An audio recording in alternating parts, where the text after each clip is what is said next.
One day, my mom decided that my sister should take over my room. She called it a family decision. My mom always said I was selfish. But it wasn't until she let my sister completely destroy my space, then demanded I keep funding their chaos, that I realized just how much they underestimated me. I moved out, taking every single thing I paid for, and left them to face the consequences. Hey, everyone. Living at home seemed like a good idea for a while. I was building my career, saving money, doing everything I thought a responsible adult should. But it turns out I was just funding other people's decisions, letting them take advantage. And when they finally crossed the line, I couldn't ignore. Everything went sideways. Let me tell you how it all started. My name is Ethan, and I'm in my early 30s. I work remotely in a tech field that pays pretty well, but it demands a lot of focus.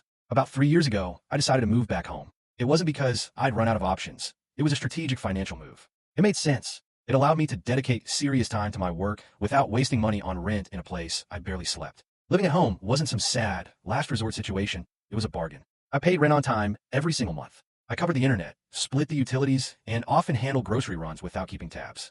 Nobody was carrying me. If anything, I was helping to keep the household afloat. I didn't brag about it or beg for applause. I just did my thing, stayed in my lane. My work isn't something you can do from a laptop on the couch. I need a reliable, quiet setup. My room was more than just a bedroom. It was my workstation. Desk, monitors, hardware, cables, all routed, clean, and in their proper places. I built it up over time, piece by piece, and kept it tight. When I closed that door, I was at work. Simple as that.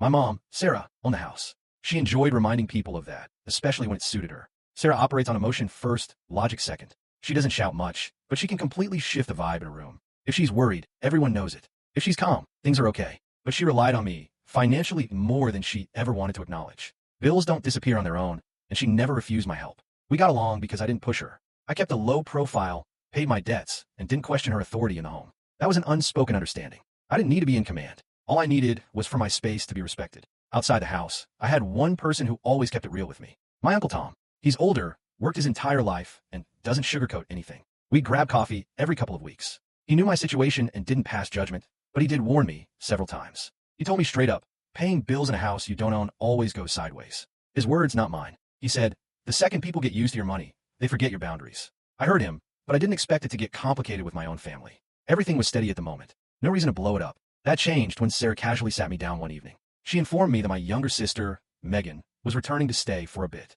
Megan had 2 children, and her relationship, once again, hadn't worked out. Sarah characterized it as temporary assistance. A few weeks, maybe a month, until Megan figured out her next step. I didn't rush to argue. Megan is my sister. I'm not heartless. Life hits people, and I'm not the type to immediately say, not my problem.